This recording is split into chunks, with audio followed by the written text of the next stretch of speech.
As Daniel walked into the hospital room, he got a strange feeling, like something unexpected was going to occur. He had just spent some time outside of the room talking to the medical staff. Everyone seemed like they were in a fairly optimistic mood, and that made him feel better. Even so, he was feeling uncertain, not sure what awaited him. He looked around the room and noticed right away the binders on the table. There were 3 of them stacked on top of each other, old and faded, scuffed up around the edges. They were all shades of green, his mother's favorite color. They must be hers. Someone must have brought some of her belongings with them when they came to visit her today. As Daniel entered further into the room, he quietly turned towards the bed where his mum was sleeping. The nurses had told him she had spent the better part of the morning and early afternoon with visitors. No doubt she wanted to rest and regroup before having to wake up and start her physio routine. Her stroke was grim, and she had weeks, if not months, of rehabilitation. She should be able to make an 80 to 90% recovery, was the message from most of the doctors.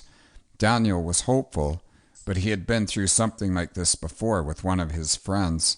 The recovery that was slated to be almost a guarantee didn't happen. His friend had lost the battle, and ever since, Daniel had become skeptical of any doctor's prognosis.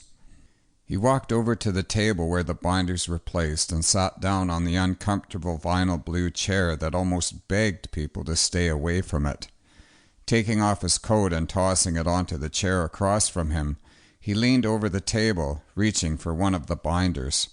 He grabbed the top one and pushed back in the chair, resting it on top of his lap. The cover of the binder creaked open, and the first picture he saw was his mother and father standing in front of their brand new '58 Chevy, both with big smiles, his father's arm wrapped around his mother's waist, pulling her into him. They both looked very vibrant, full of life, ready to charge full steam ahead into whatever the future may hold.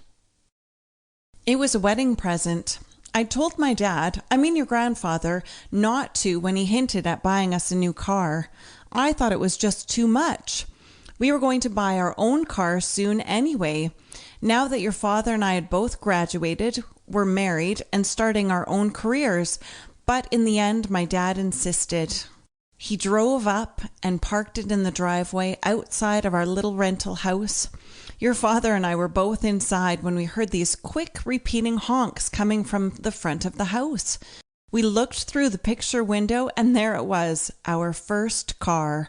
My dad sitting up in it, so proud and happy, pushing on the horn like a little kid.